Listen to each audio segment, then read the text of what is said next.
everyone. Thank you so much for joining us this evening as we get together for an important discussion here at the USC Suzanne Dworak-Peck School of Social Work. My name is Jennifer Chung Vanzini, and I am the Director of Advancement here at the School of Social Work at USC. Thank you again for joining us, especially here on a Thursday evening, especially as it's getting pretty dark outside these days. We are excited to put together a wonderful conversation called Pandemic, Politics, and Disparity as we gather some Asian American social work leaders who are going to weigh in on what's next during this climate of heightened emotion and the crisis with the pandemic, and as we look to hopefully better days ahead. Thank you again for joining us today. This is live on Facebook, as well as the presentation will be recorded. I wanted to go ahead and just kind of give you an overview of how the discussion is going to go today. I'll go ahead and introduce our four panelists, and they'll each open up with an opening statement, just some comments, and then we'll go into kind of a moderated discussion. But please, in the middle of this, please go ahead and use the Q&A feature of the webinar to go ahead and ask questions that you would like to pose to any one of our panelists, and we will definitely have some time towards the end of the presentation to have an interactive Q&A. So please go ahead and do that. And then also the chat feature, as many of you are joining us, please go ahead and use that to engage with one another throughout the conversation as well. So I'll go ahead and introduce our first speaker tonight. We're very excited to have one of our professors here at the USC Suzanne Dworak-Peck School of Social Work. Professor Iris Chi is the Chinese American Golden Age Association Francis Wu Chair for the Chinese Elderly at the school of, at the USC Suzanne Dworak-Peck School of Social Work. And she's also the director of the China program and a senior scientist at the USC Edward R. Roybal Institute on Aging. An expert in health and social gerontology, Dr. Chi has participated in more than 100 studies and published over 400 articles and book chapters. She has been awarded as a fellow of the Gerontological Society of America, the American Academy of Social Welfare and Social Work, Inter-Rai, the Phi Tau Phi Scholastic Honor Society of America, and the International Association of Gerontology and Geriatrics. Dr. Chi is an honorary professor, external examiner, consultant, senior advisor, and grant reviewer to more than 30 local and overseas universities and research institutes. Recently, she has been recognized as one of the most influential social work academics by her peers. For over 35 years, Dr. Chi has been active in serving the community.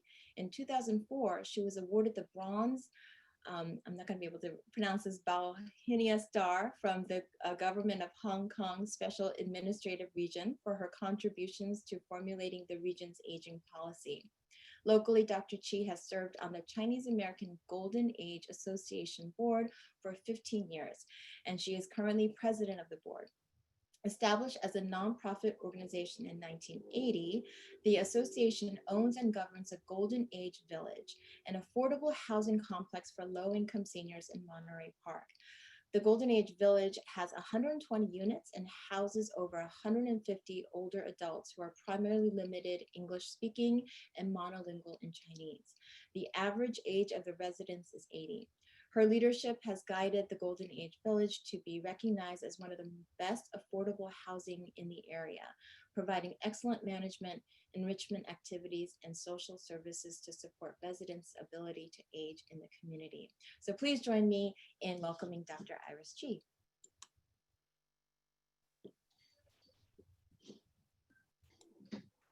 Thank you so much, Jennifer, for your kind introductions. And I also want to thank you and your colleague for putting together this webinar panel. I myself is very appreciative to have these opportunities to share what I know and learn from other panel speakers, as well as listen to the audience. As an academic, I have been teaching and conduct research online since March I teach evidence-based practice research, policy, and social work with older adults. And my current research is focusing on older Asian immigrants and their caregivers.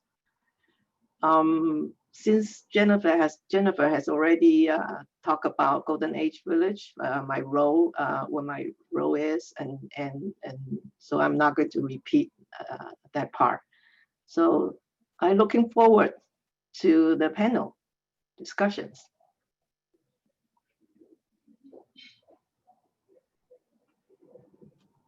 Thank you, Dr. Iris Chi. And then I'm gonna go ahead and introduce Bill Watanabe.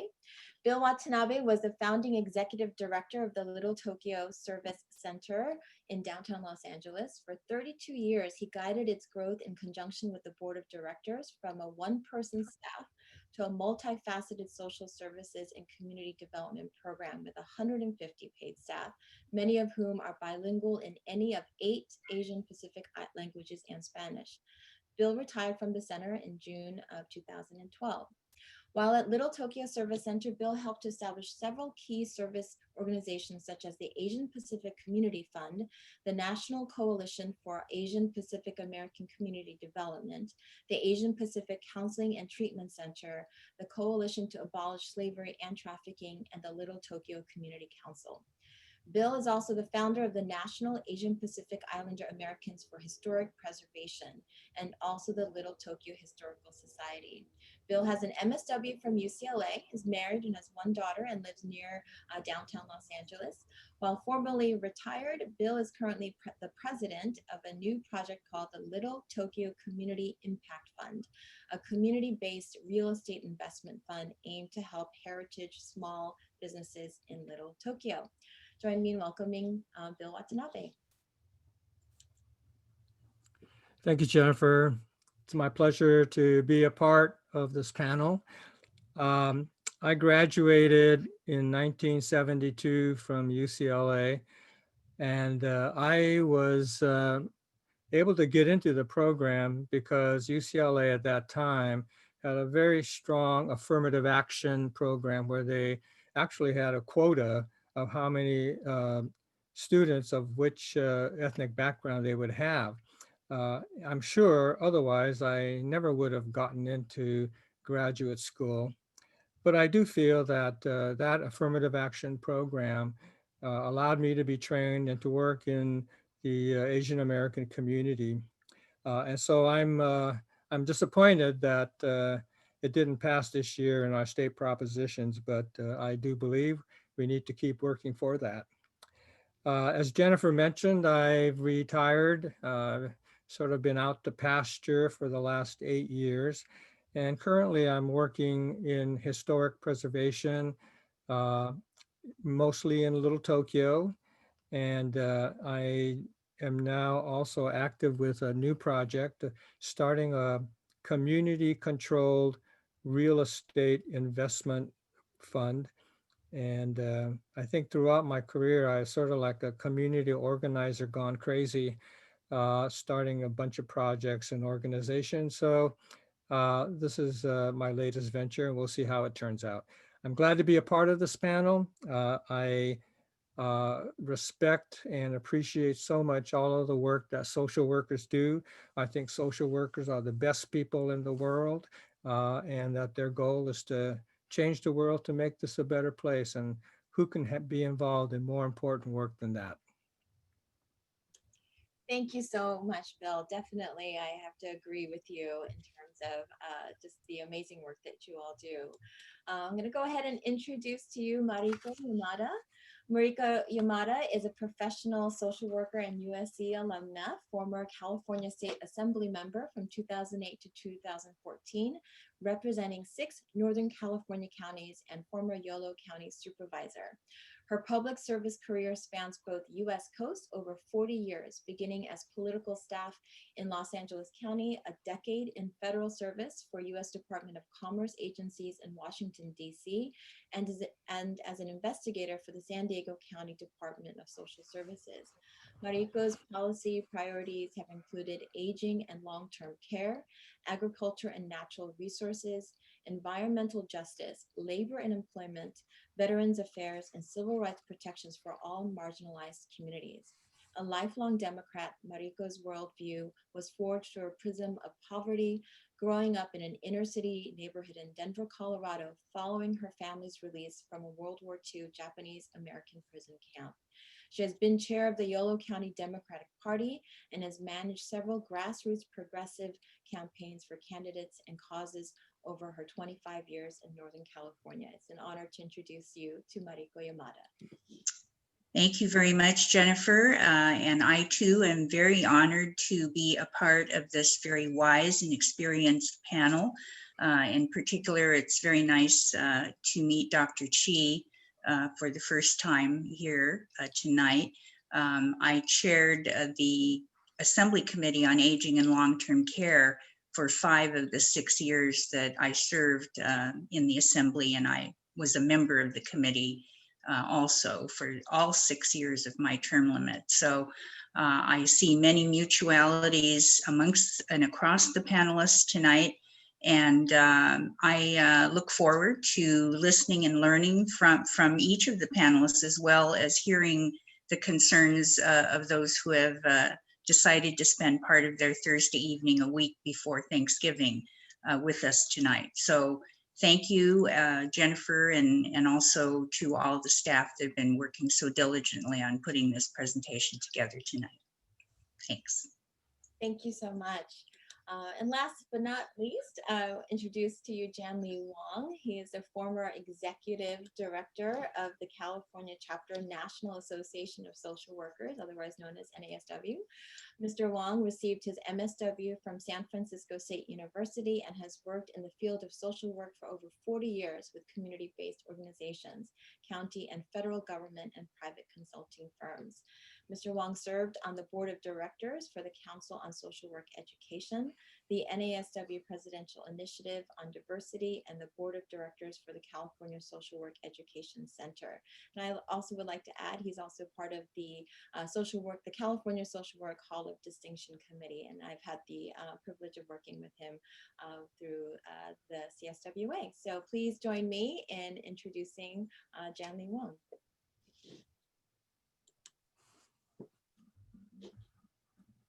Janlee, I think you're muted.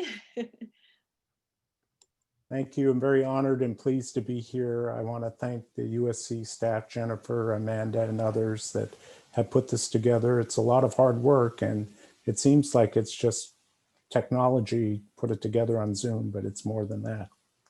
I also want to tell my fellow panelists that it's a privilege to present with you and have this discussion with you. We all have knowledge and experience, but when we put it all together, it's amazing how much more there is. I want to say that while our trauma and drama continue because of all the stuff that's going on right now, hopefully it will come sooner than later in terms of the change in the end.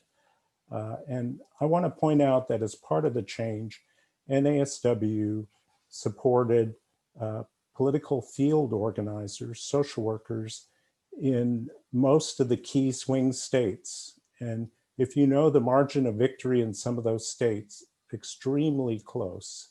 And everybody who helps in the field campaign, goes door to door, does phone banking, etc., can make a big difference when it comes to those very narrow victories in those key swing states. So I want to say I'm very proud of NASW for that initiative and deploying it during this campaign for the presidency and for the country this year.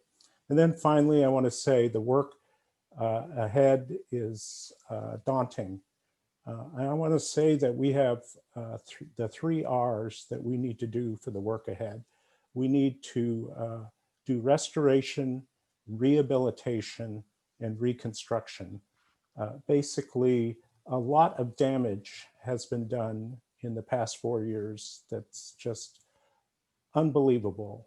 And it's caused a lot of pain and trauma and hurt to many, many people from all communities and from all population groups. So our work ahead of us is really serious. It's a type of work that, you know, it's like rebuilding after, you know, a disaster. And that's exactly what it is. But I'm really confident that professional social work organizations, community-based organizations, social work schools, social workers will all have an important role in helping us rebuild our country. And I'm looking forward to that. Thank you.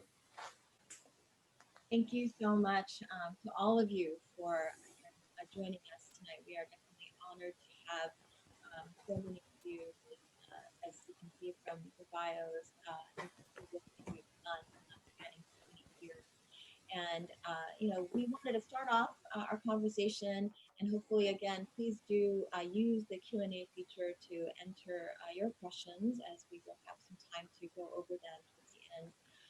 But I'm going to go ahead and pose some questions to the panelists, and please respond as you you know, as thoughts come to mind. So Jennifer, speak into your mic a little bit louder. Sorry, it's really hard to hear you, and I'm. thank you, Amanda. She's our behind the scenes crew here. I'll go ahead and I'm going to go ahead and ask some questions to the group here. So starting off with the pandemic, COVID-19 has uprooted so much of our lives, drastically changing the way we work, learn, socialize, and operate as a society. With cases on the rise again, what particular issue or aspect of what's going on has truly kept you up at night the most when thinking about the impact of the pandemic on various levels, both in our community, nationally, and globally?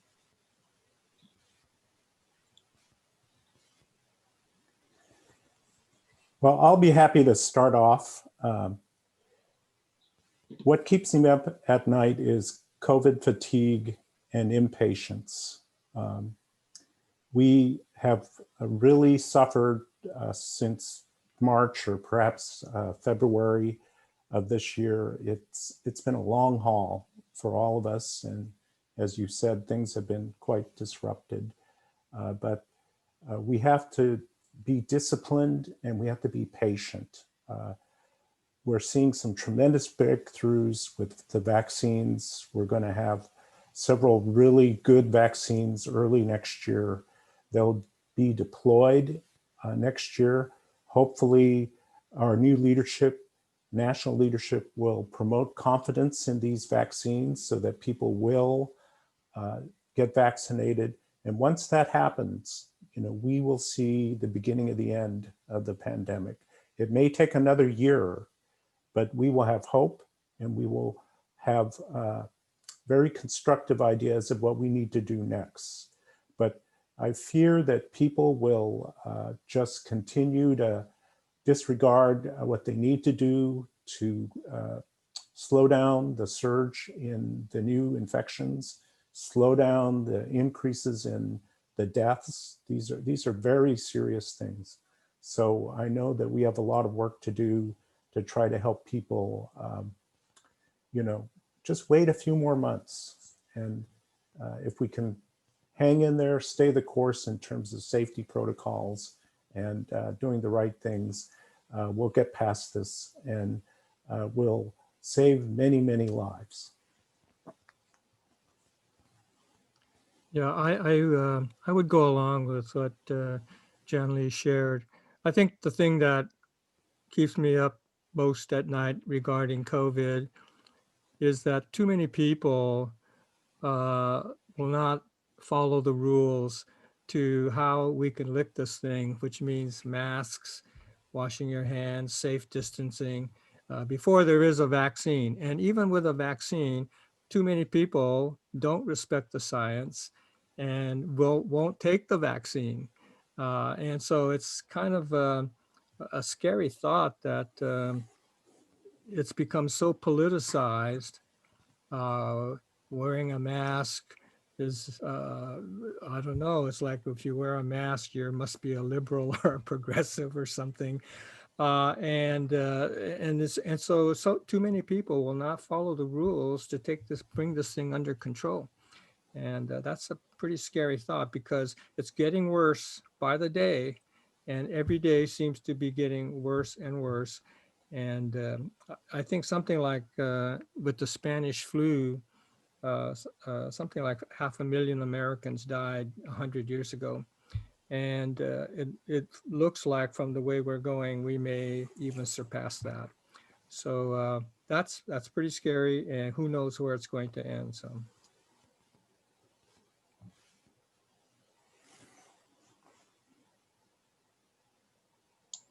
Well, I can jump in now. I was going to see if Dr. Chi wanted to answer first, but well, I'll tell you, I feel like this group in particular, yes, we probably are losing sleep, but on the whole, I feel very grateful to be in this cohort of retiree. We have kind of lived our lives up to this point and have, worked long and hard in our careers. And of course, we have our family members that we are concerned about that are the younger generation. But I think for us that, we are maybe a little bit better off in terms of not having to be concerned about continuing our work product every day, or having young children or school-age children, or in my case in particular, I have already been a caregiver and taken care of elderly parents, but they've gone on.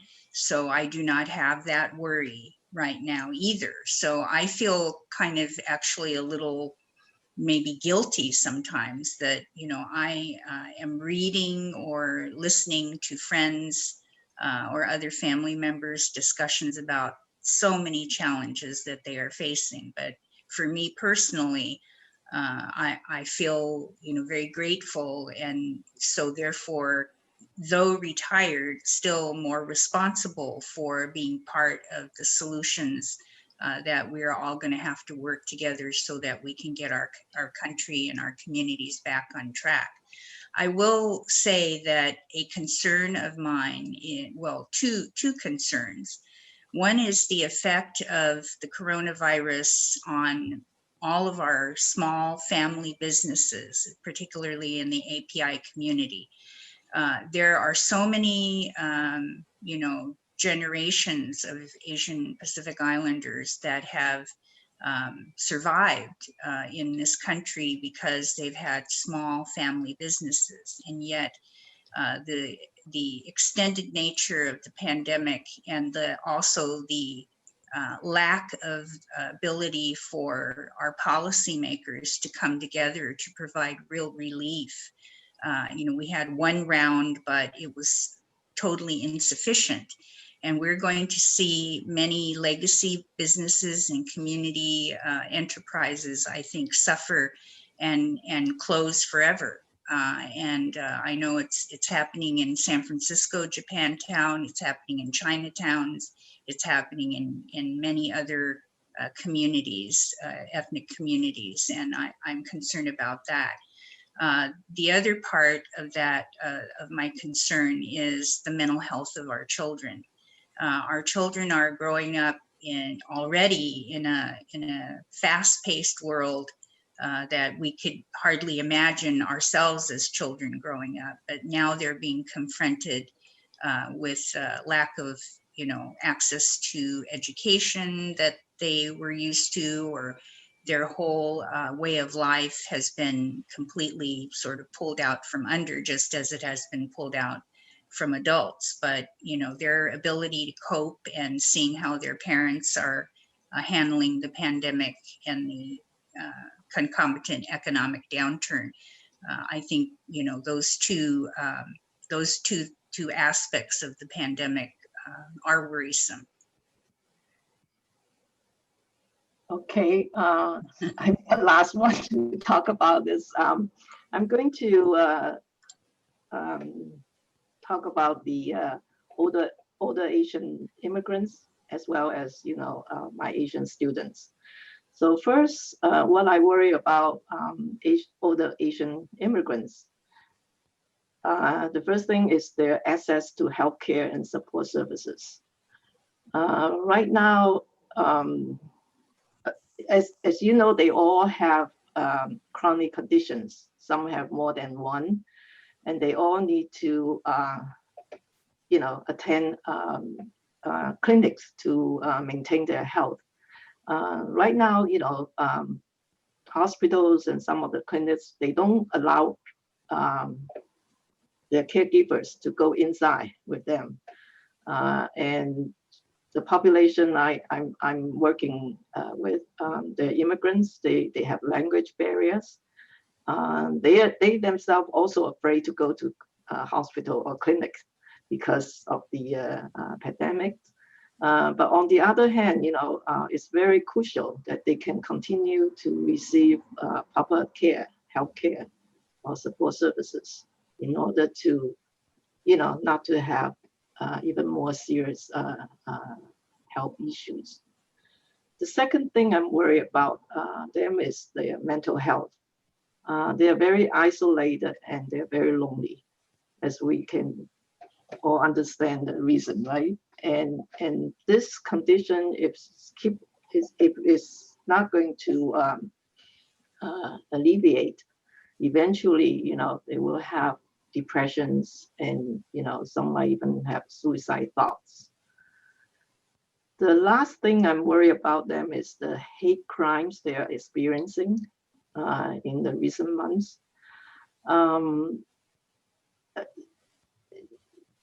I think the American society is now like, Asian, we respect older adults. We will, even though there's something we don't like about some people, but as long as they're older person, we will kind of, not to do nasty thing to them. But unfortunately, just for the residents we are serving right now, many of them told us that, they are being verbally, even sometimes physically abused when they go to the markets, when they are, when they go outside, this is happening to them. As for my students, I also realize they are under lots of stress, and some of the stress will affect their mental health.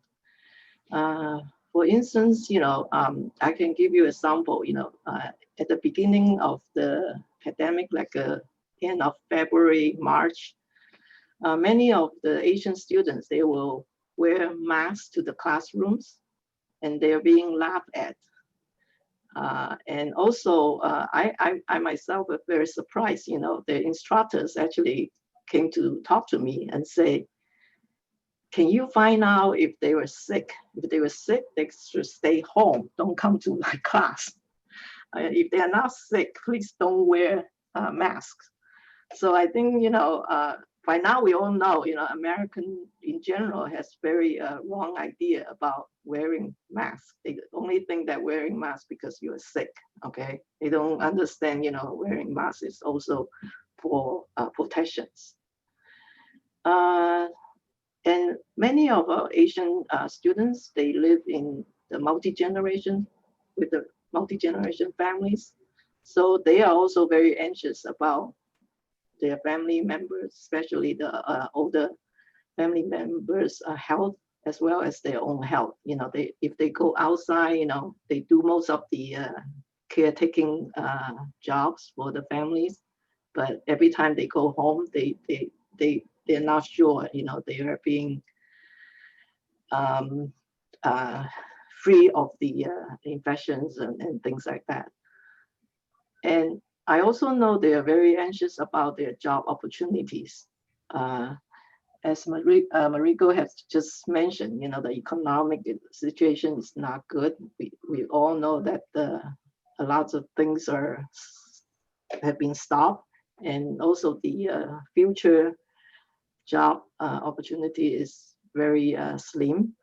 As far as I know, some of the very good graduate from last year, they are still looking for jobs. So these are the things, you know, sometimes I think about this.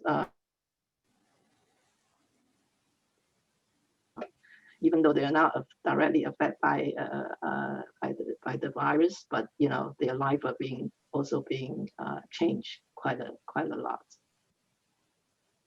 Thank you. I mean, all that you've mentioned definitely in terms of specific and to just health overall, with making sure that we continue to be vigilant about taking care of ourselves and our loved ones and mask wearing. But as Dr. Chi mentioned, with the rise of the pandemic, there, as we all know, there was an increase in hate crimes and xenophobia towards African Americans. Many of these attacks have been toward the elderly and women. And so my question is, what are some of the resources that are available or should be available to provide support, education, and guidance for these vulnerable populations? As Dr. Chi mentioned, the elderly, in terms of being victims of a hate crime, they don't know how to report these, or so I think that is also something that this has exposed, that as we all know, in many in the Asian society culture, I know with my parents alone that when something happens, they don't tell us, they keep it to themselves, and they don't want to worry their children. And so I can see that probably happening a lot. So I'm wondering if any comments on just the rise of just the xenophobia in our society.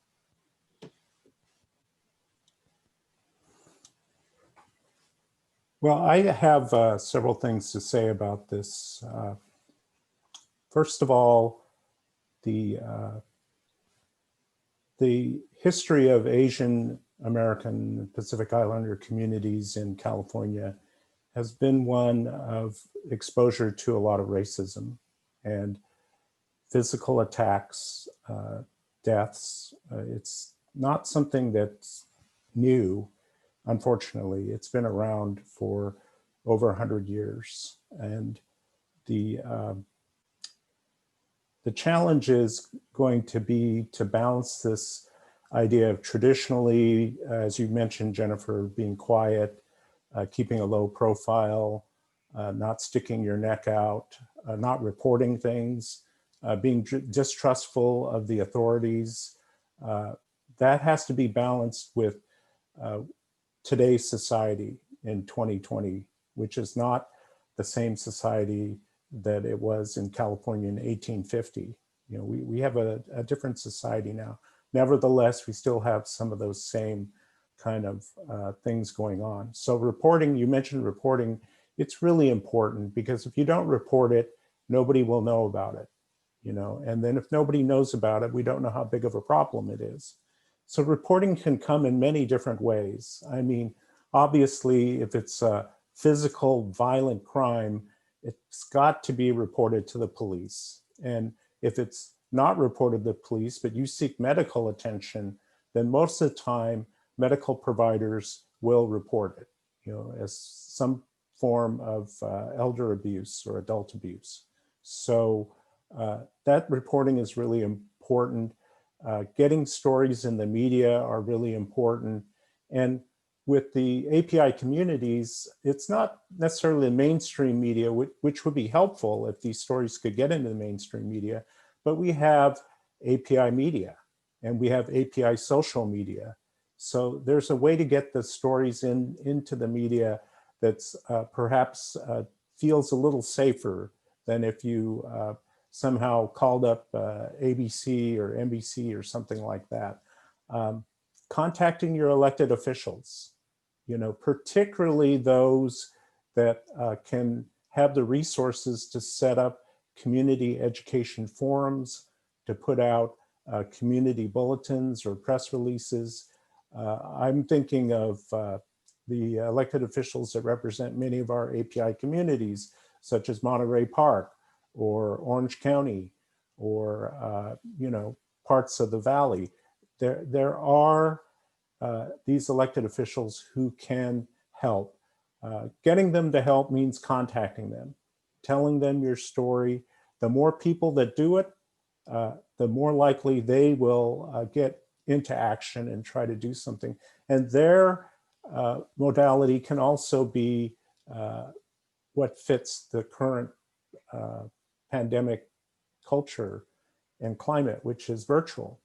They can do some virtual forums and hearings. When Black Lives Matter was really picking up steam, particularly after the murder of George Floyd, several elected officials held virtual town halls to discuss what seems to be the never-ending racism, systemic racism, implicit bias. And these can be done again regarding hate crimes against not just API community, but all communities. And our elected officials can get behind that. And then finally, even though our community-based agencies serving API are pretty handcuffed right now because of the pandemic, they're still operating. They still need support. If they can provide counseling and services to people who are afraid or who have been victims or who know people who've been victims, they can do that. They do need support right now. And let me just make a pitch for those organizations that if people can donate to them and help support them through the pandemic, as Mariko said, the small businesses are greatly impacted, and so are these community-based agencies. So again, social workers can really get involved. They know how to seek out these resources. You know, it's going to be a grassroots sort of local effort, because the community-based agencies and law enforcement and elected officials are kind of more locally based and regionally based. But these are things social workers can help people do. But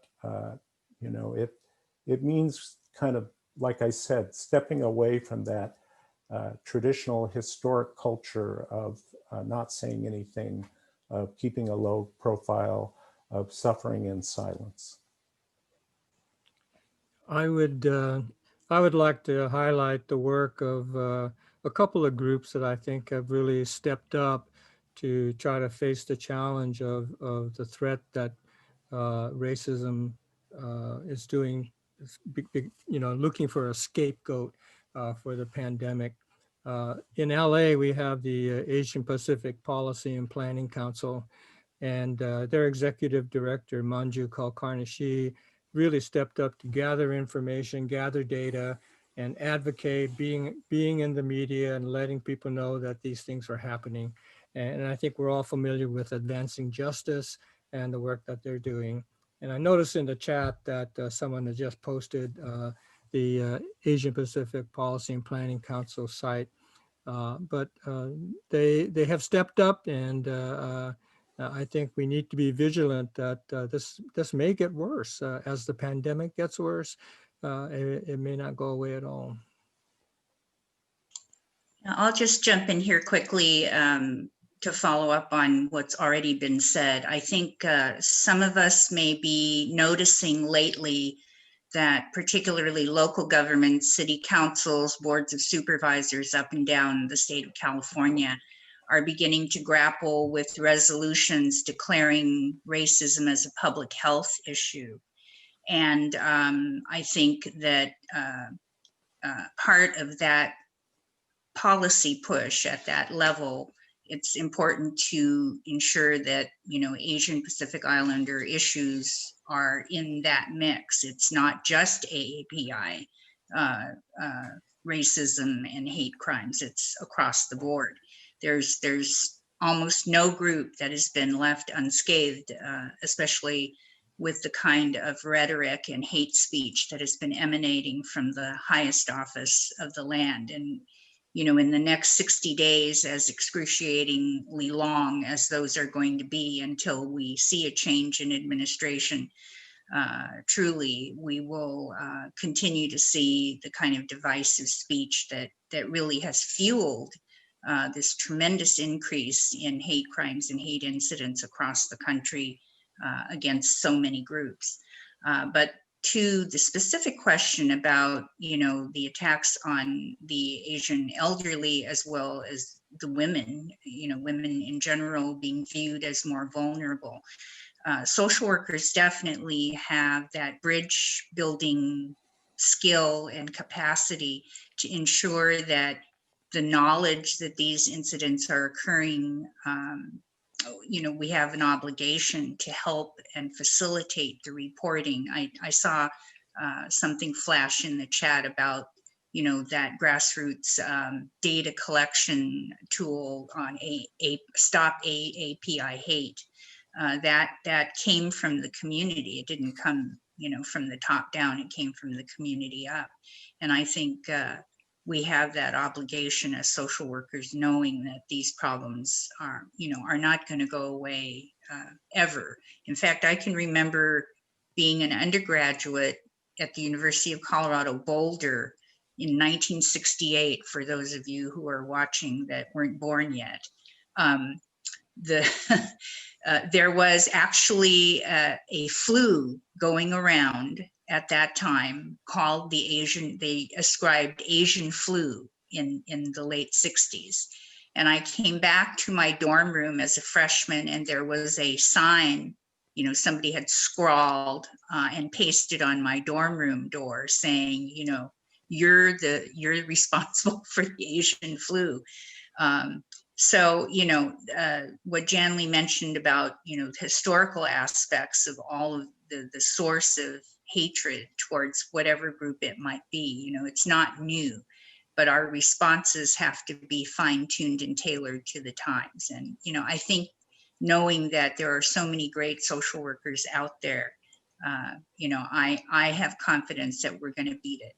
So, don't give up hope. Okay, I also want to say something on this questions. Janlee has mentioned the immigrant history.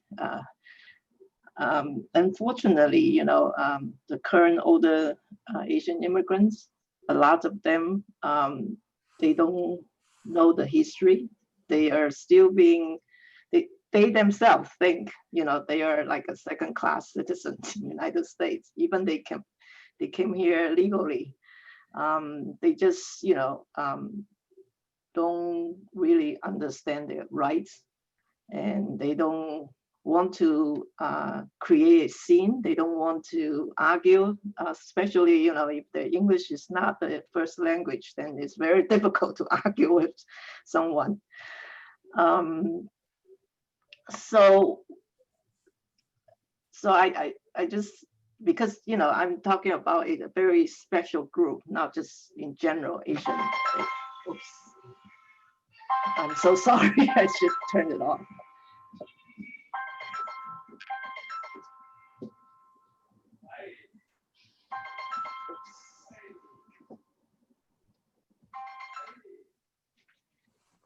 Oh, I'm so sorry about it. I should know better.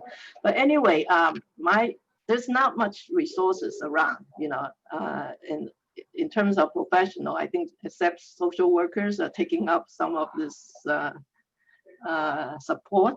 Not too many other resources around to help them. The advice we give them is typically we say, don't go out by yourself. Okay, go at least 2 persons. So 1 person can take pictures and take videos and even just cry out for help. Because, we really worry about, if they don't do anything, sometimes, very bad things can happen to them. So that's my, what I know from working with this group of vulnerable populations. I mean, we're hearing, as we all have probably seen on the news, of incidences that have happened to, especially our elder community. I just think of the elderly Chinese woman in Brooklyn who was set on fire, literally on the streets of Brooklyn.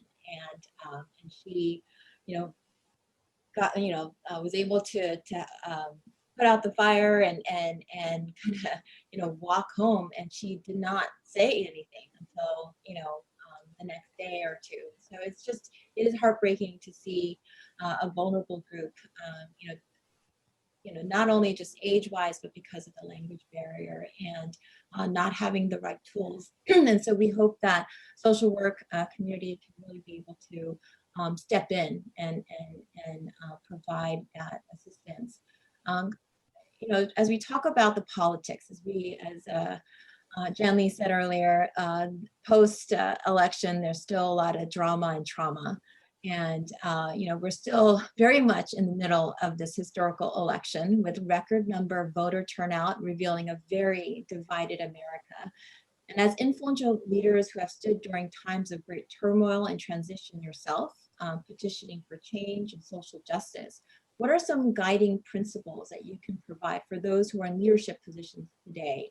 Many of our, social work, alumni and, leaders who are out there leading organizations, out there in politics, out there in the education space. What are some principles and guidance that you all can share? Well, I'll be happy to start this one off too. First, we should all try to listen. In these days, I often succumb to the impulse to just express outrage and bewilderment about why this is happening, why people support the other side. It's part of the division and the divisiveness that's infected all of us. But as social workers, we're trained to deal with that. We're trained to listen first and listen carefully to what people have to say in order to see where they are. That's how social work works. That's our method.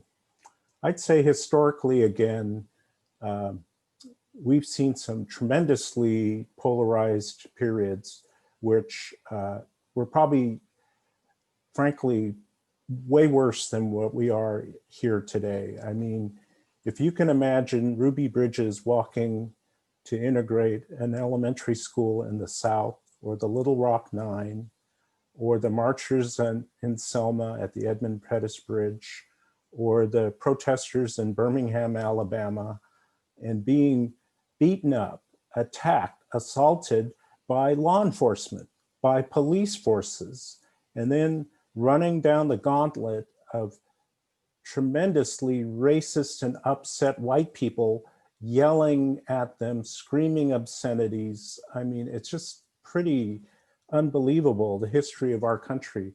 But how did we get through that period? We had tremendous leadership. I mean, obviously, Black leaders were first and foremost in fighting this, but they had allies, they had supporters. In particular, Robert F. Kennedy comes to mind. He was a tremendous supporter of the movement. And we have the same thing today. We have leaders who will speak up, who will lead protest movements, marches, hold rallies, but also we have allies that will be supporting us. But ultimately, if you look at how change actually happened during that really unbelievable, tumultuous period of time, it came through laws, it came through the justice system. Laws were passed, and then the justice system enforced those laws. And probably we're going to have to see that happen again during this time, even though it probably is not as, violent as it was back. We hope it isn't as violent as it was. But I do want to say that social workers can play a part because, believe it or not, we may feel we're liberal and we think we're liberal, but we're not all liberal and we don't all think liberally, as well as some social workers are conservative and some social workers, believe it or not, supported President Trump. I'm sorry I have to say that, but it's true. And again, we want to talk to people as social workers, whether they're our clients, whether they're fellow social workers, whether they're our neighbors, our friends, our relatives, our communities. And there's some guidelines to have a civil conversation. And this might come up during Thanksgiving. I know that many people say that when they have family get-togethers, or even though we may not have a Thanksgiving family get-together, but in other times when we talk to our family members, to avoid discussing anything, you know, let's just talk about sports or the weather or something like that. Social workers, we can't help but talk about it because we believe in social justice. So the first thing to do is make sure we're informed. You know, we can't go around talking about our opinions and talking about this and that unless we ourselves have done the research. We're well read. We, you know, read the current events. You know, we know what the facts are. The second thing we can do is when we talk to people and listen to them carefully, when we ask them questions, ask them open-ended questions. You know, this is typically what social workers do. We often say things like, what makes you feel this way? You know, why do you think this way? And then when we hear something that sounds like whoever we're talking to is misinformed, then we don't say, you know, you're misinformed, you're an idiot, you know, you don't know anything. We say, how did you find that out?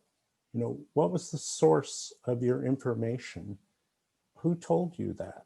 So we try to get to their, you know, where they got that information.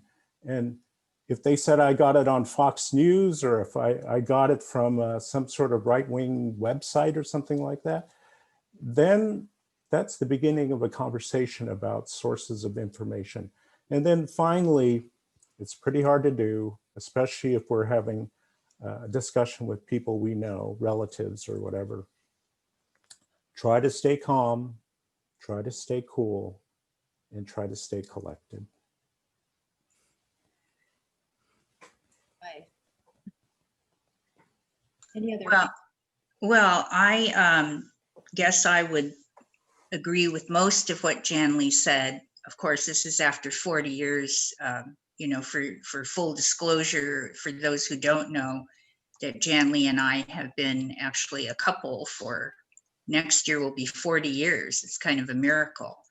But, you know, what we have seen transpire at the highest levels of our government this past 4 years, what was not, you know, this is not a new thing in our country, right? What we have seen for the past 4 years is actually aiding and abetting and peeling back any pretense that racism and hatred of the other in our country exists. I mean, it's revealed who we are as a country, at least, you know, 70 million, 73 million or whatever that just voted.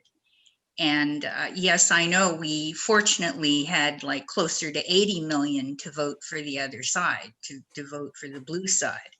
But, you know, we are entering a period that is going to be so fraught with peril. But we know who we're dealing with. And, you know, though we saw violence, you know, state-sponsored violence during the civil rights era, what we are seeing now is a very well-armed and heavily, you know, heavily monetized and heavily armed group of people that, I mean, we need look only at the plot to kidnap and kill the governor of Michigan.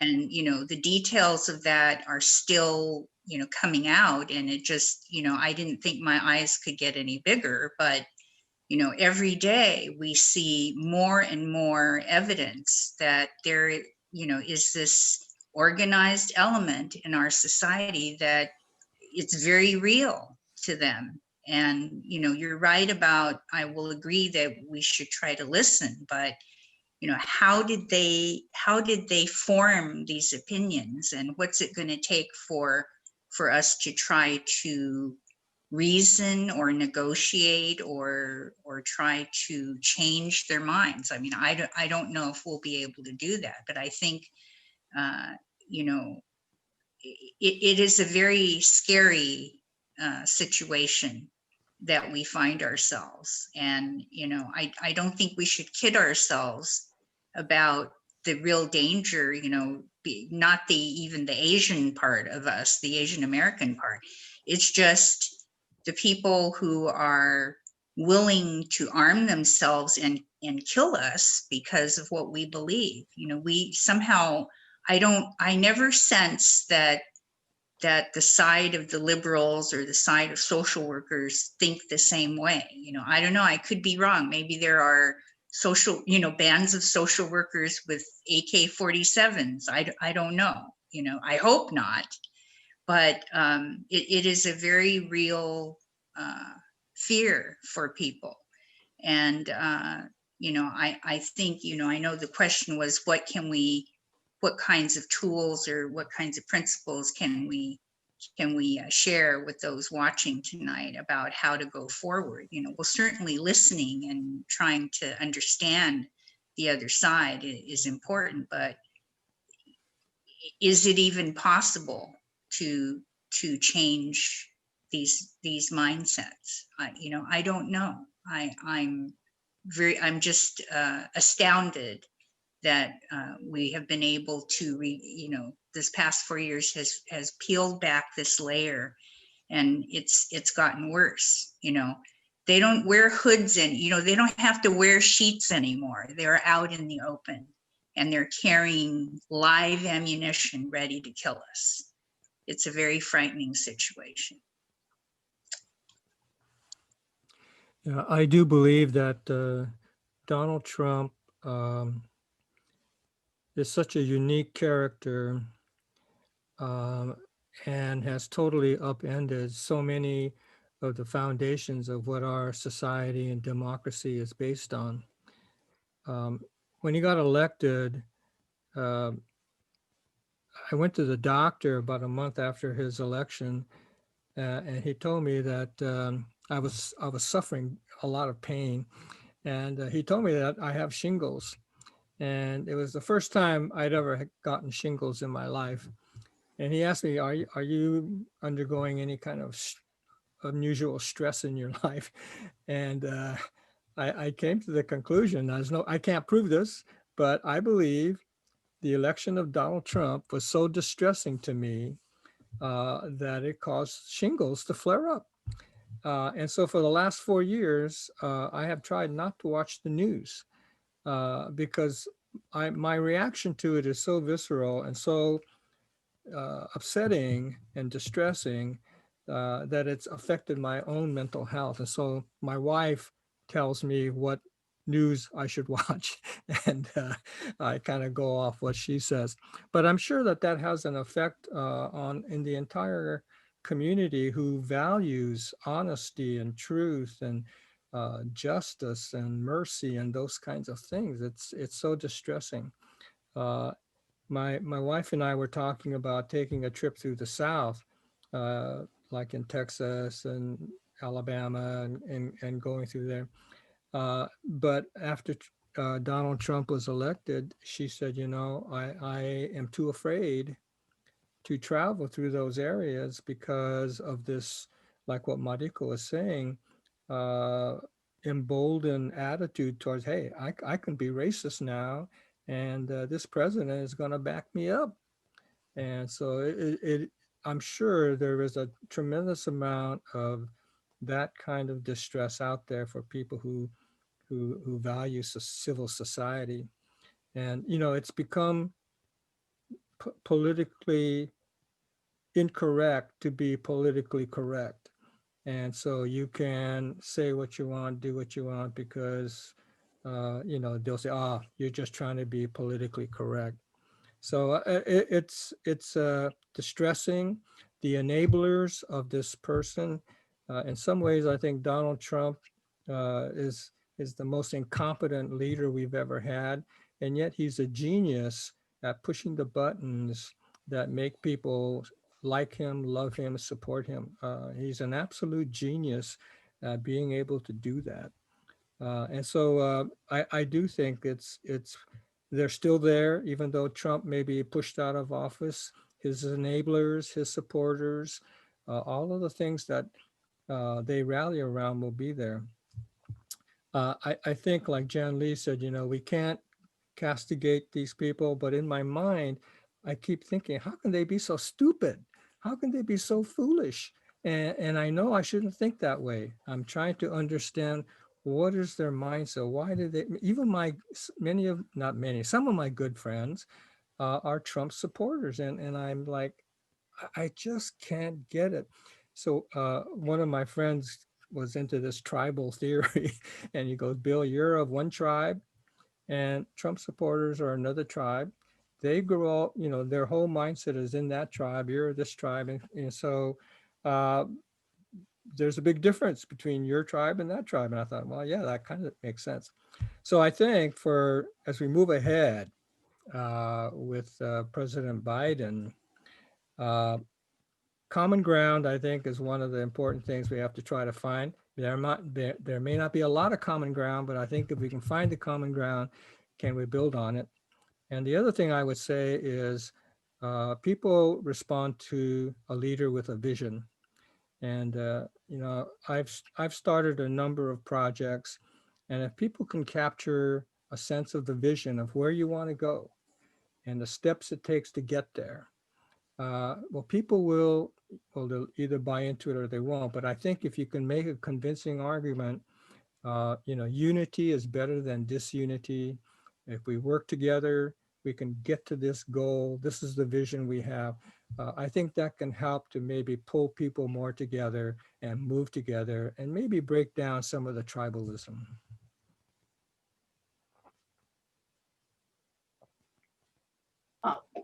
Actually, I agree with everything the other panel member has just said. I actually write down, be a good listener, non-judgmental, try to understand, and also focus on the same goal and, start with small things to collaborate.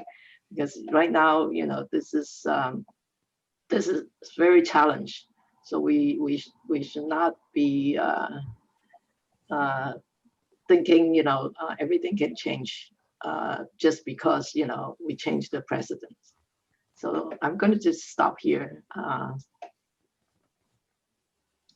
Thank you. It is such a unprecedented, I know we say that word a lot, time in our society, in our culture, and then thinking about also the social work profession, where all of you are social workers and, being here at the School of Social Work at USC, what has been, I guess, the silver lining is that I see the social work profession becoming more and more, talked about, and as you all know, just the, in terms of answering calls for mental, health issues, should it be the police? Should social workers be present?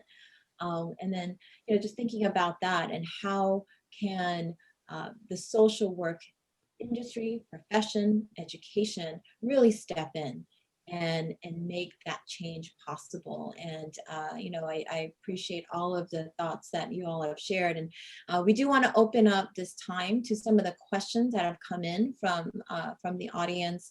And as Bill was mentioning, the onset of his shingles, and just the mental, weight when things just seem to be so mind-boggling.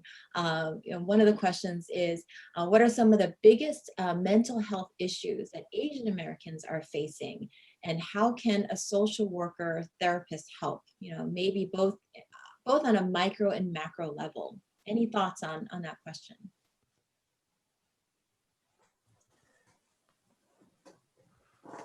Well, I think it's a complex question, complicated question. Traditionally, mental health in the United States has been basically talk therapy.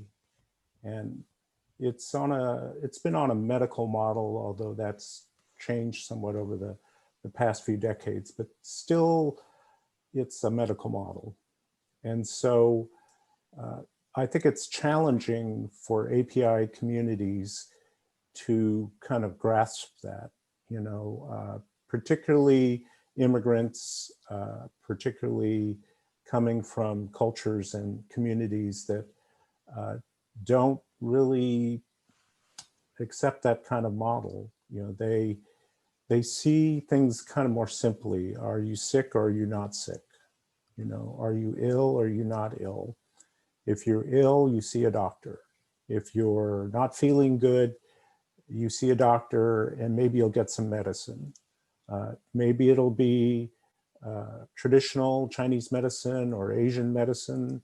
Maybe it'll be Western medicine.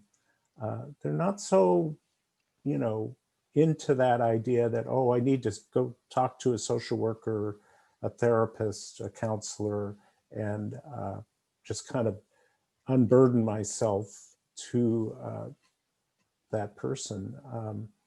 Part of it is that we're not a monolithic community, and in some sense, as Bill said, we're kind of tribal, but probably the word I would use is we're sort of clan-based, you know, based on our family, based on our village back in the old country.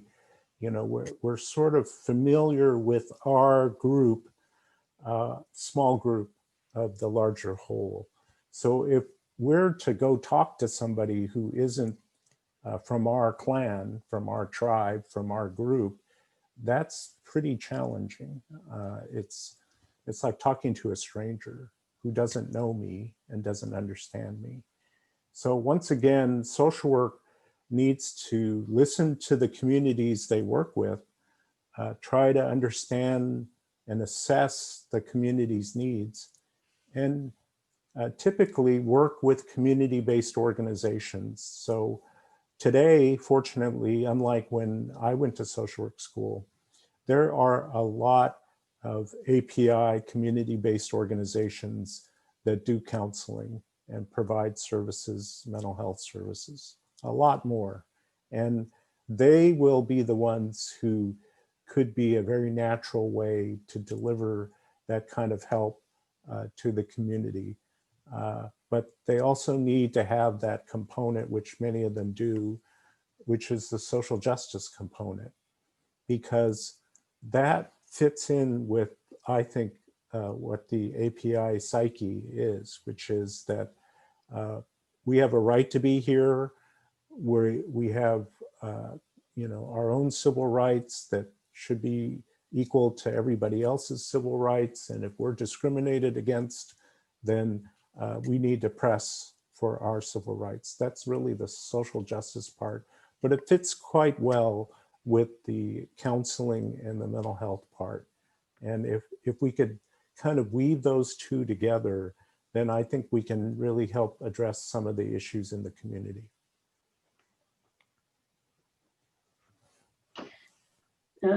There are so many mental health issues the Asian Americans are facing right now. One thing I suggest to the social worker who work in our complex is reaching out. Because traditionally social worker provide counseling is, you know, people come and or refer by someone with a problem, and then, you know, I'll deal with it. But at this time I say, you know, no, you cannot do that. You just have to call everybody. You just, you know, just check on them. I think a lot of time, you know, our culture, we don't talk about it, but someone finally call you up and check on you, things will change. They will start talking about, you know, how they feel and what is bothering them and things like that.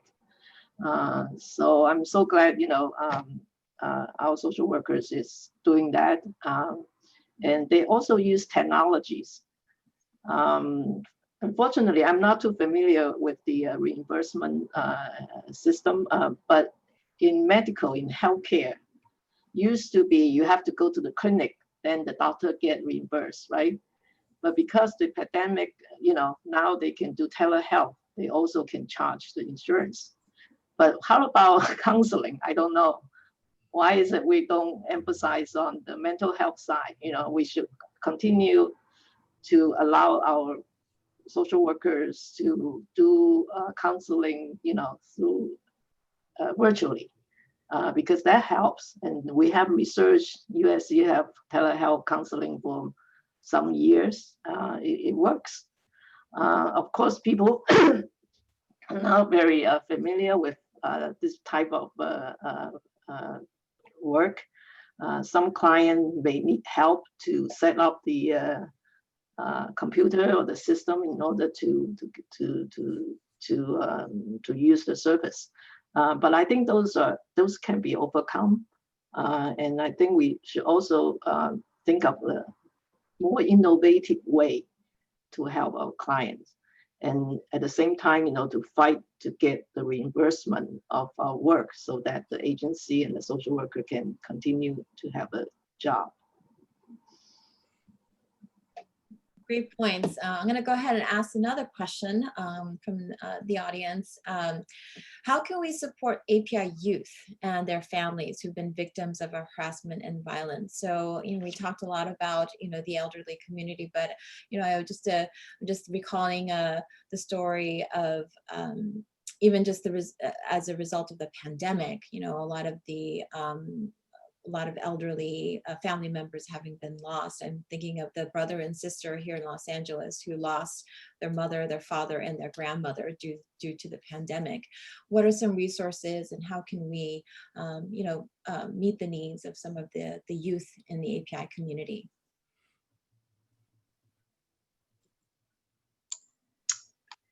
Well, that's a pretty tough question because a lot of the services that we had would normally rely upon were school-based, and of course now it's all over the map whether children are being served at school sites or there's a hybrid model or they're doing all virtual.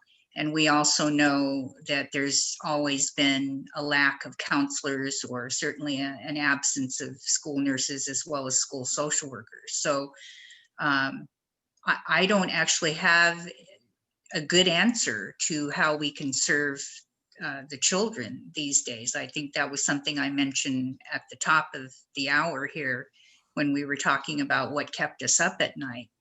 Is how is the mental health of our children being addressed right now? And I think they're going to, be some of the greatest casualties of the pandemic. Whether parents can actually be present for them while they're also trying to work, for example, from home, and all these adjustments. But on a slightly happier note, in our own neighborhood here in Northern California, I do see, I guess the big debate was whether we were going to do Halloween or not, right? Because that's like one of my favorite holidays. And of course, we didn't participate because we didn't want to risk hurting anyone or spreading the virus at all, risking any of it. But I do see our neighborhood kids, there's a little pod of them and they are playing outside every day. And, I didn't really see kids out playing in the neighborhood as much until the pandemic hit. And they're out, I'm sure they do their coursework in the morning, but they're out playing outside, running around up and down the circle every day. So, I think maybe kids are a little more resilient than the adults give them credit for. And, I always try to chat with them a little bit when I'm outside and just ask them how they're doing. And, if there's any barometer reading to be made, at least our little neighborhood pod of kids seem to be, you know, they've actually thrown a rope over the tree limb and they're swinging from the tree. And, you know, you didn't see that too much, right? That's what kids used to do. They used to just be able to run around and play and come home, you know, when it got dark. And you didn't see as much of that because they were either at daycare or in some program somewhere. So perhaps there's some slight silver lining in some of this if we kind of rely upon the resilience factor that is present, that we as social workers, we believe is present in every human being, and that we look for those strengths to sort of be more uplifting and not look at the doom and gloom all the time. And Bill has something to say. Well, I'm not a clinician. I did not focus on micro work, more macro, but I'm a firm believer in peer support groups if you can pull it together.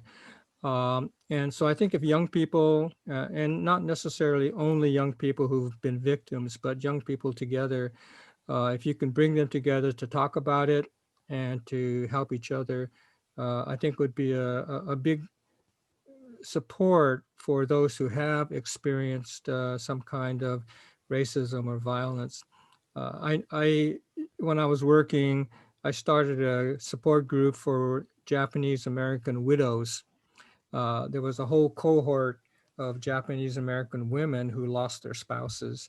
And of course, I was only about a young married man at the time, so they didn't listen to me, even though I kind of got them together, you know, what do you know? But they did listen to each other, and they shared their experiences, and they provided support for each other. And so this group lasted 40 years. They disbanded a few years ago, you know, at Christmas time, and they did social things. And then another group that I helped start was Japanese parents of developmentally disabled kids. And again, the group itself helped each other just by being together, talking and sharing. So I would not want to advise a clinician on how to do it, but one suggestion might be forming a peer support group of kids or young people willing to come together to just share. Yeah, I have a suggestion. The idea of organizing activity, and by the way, today's activity for youth definitely has to involve social media and using social media to promote good mental health. But all of these kind of things, all of these programs cost money. It's not like we can go to different agencies, Little Tokyo Service Center or Chinatown Service Center or whatever, and just say, oh, why don't you guys do this program? Their budgets are strapped just like everybody else. So financing and funding is really important. But let me say that every county has something called the Mental Health Services Act funding, or Prop 63 for those of us who remember the ballot initiative that got that money together. And there's a portion of that money designed for youth. There's a portion of that money designed for prevention, and a portion of that money for early intervention. But just like any funding source, it's political and it's competitive, you know. But I would encourage any social workers out there or the organizations they work for, if they're interested in working with youth and they think there's a need, and by the way, they need to research it, get the data together, do a needs assessment, that they see if they can tap into this funding. And I know it's competitive, and I know that you might have to join up or team up with other youth organizations to try to get some of this money. But it's there and it's possible. It just takes that sort of initiative and entrepreneurship that social workers have to really develop something that fits this particular period and time.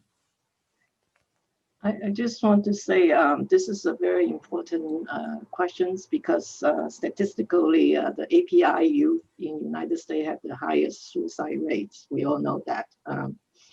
Of course, we can write grants and get funding to do something, but I'm an advocate for all my intervention emphasize on intergenerational support. So I can give you some example. I think for the youth, it's most of them, if you keep them busy, keep them occupied, they feel that they are useful, they are doing good things to other people, so they will feel good about themselves.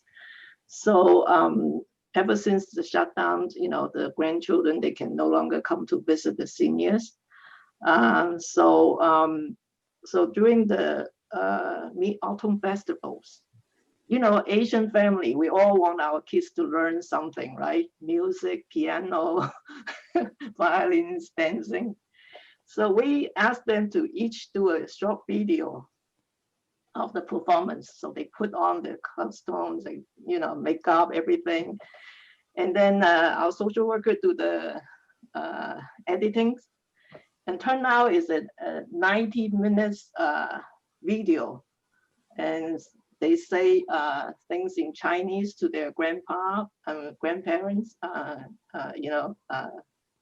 hope, wish them have a good Mid-Autumn festivals and say, they miss them and they will study hard. I think that's I look at that video, I cry, it's just it's so important that we keep this connections, keep this engagement. I think it's good for both the seniors and as well as the young people. So I think, like I repeat this many times, at this point in United States, I took students to China for the global immersion programs. And a lot of students came back and told me, I took them to the park. The seniors in China, they exercise in the park, they play music, they do everything in the park. So one student came to me and say, we are here always waiting for funding to do something. As a matter of fact, there are resources out there, nobody knows, nobody consider that as, something that social worker can apply and help their clients. So that registered in my mind. I think this is very very important because the economic situations ahead is not good. We're going to have difficult time, but our clients, they need us. They need us to do something. So let's think about, how we can find different resources, just, new ways to help them. I have one more suggestion. I know we're running out of time, but for those social work students out there who are graduating, or for those social workers who are already in the field, who are licensed, private practice or getting a clinical license is a very wonderful and professional thing to do and can help to provide services to all communities. And because it's entrepreneurial, private practice really is entrepreneurial, then you can set your fee scale pro bono or sliding scale, whatever you want. You can set your hours. You can provide some pretty good service. And it's even more valuable if you're bilingual and bicultural. So I would encourage the students there who are interested in getting their license to pursue that. And I would encourage the licensed people already out there to consider supervising them for their work experience hours that they will need to get their license. So it's definitely a good vehicle. It's feasible. It takes a little while to get your license, but while you're working on your hours, you can provide services as long as you have supervision. Thank you so much. Mariko, you want to? No, I know we're running out of time, but I did notice there was one question about DACA. And I don't know that we have time to answer it, but I can just say that locally, for some of our recipients who are not eligible for CARES Act funding and so forth, what we have done locally, particularly in the Latino community, is to establish a fundraising mechanism and partnering with our community foundation to raise money to go to those families. There are about 40 families that have been adopted here in our county, but it was a private fundraising effort because of, you know, the laws that are in effect. We just could not draw down funding any other way, but we were pretty successful in getting a $25,000 matching grant from our community foundation, but we had to raise the first 25. And so just, I didn't want that question to go completely unanswered. Yes, thank you. I can't believe an hour and a half has already gone by. As you can see, there's so much to talk about, so many incredible issues at hand in our society and our world. And so, you know, one of the things that we do want to mention is the need for support for our students and to attract more social workers to the profession. And so we do have a scholarship here called the Robert Nishimoto Endowed Scholarship. Robert Nishimoto was a faculty member here at the USC Suzanne Dworak-Peck School of Social Work. And unfortunately, he did pass away actually 1 year ago in Hawaii. And this was a scholarship in his that he had created in his honor. And we do ask that if you want to support our the next generation of social workers, especially in the API community, please just very simply text SDP API to 71777. Again, we, as you know, we've experienced today, there's just a lot of issues at hand. There's so much need out there. And I want to thank so much for all of our panelists, you know, Dr. Iris Chi, Bill Watanabe, Mariko Yamada, Janlee Wong, for being with us today. And we do hope we can have further conversations in the future. You know, this is definitely, it's not over, as many of you mentioned. The hard work is ahead of us. And since this is a talk, you know, addressing some of the API needs, I did notice that 2021 is a year of the metal ox and the Chinese zodiac. And, you know, when you think of an ox, you think of a workhorse in many ways. And so it just implies that there's a lot of work ahead. And we all need to roll up our sleeves and really be able to make that difference in whatever corner of our world, whatever work that we have on hand, whether it's organizing, you know, children in the community to making policy change in government. I believe that when we band together, so much can be done. And so thank you so much for joining us. We do have a survey. If all of you could just click on that, so it opens up on your website to be able to give us some feedback on future panels that we can do, some comments on the panel tonight. Thank you again so much for joining us. We appreciate you giving up your Thursday evening. Please continue to stay strong, stay safe, and have a wonderful Thanksgiving amongst your unit. And we'll hopefully join you. You can join us again at another panel discussion. Thank you, Mariko. Thank you, Janlee. Thank you, Bill. Thank you, Ayes, for joining us today. Thank you, Jennifer.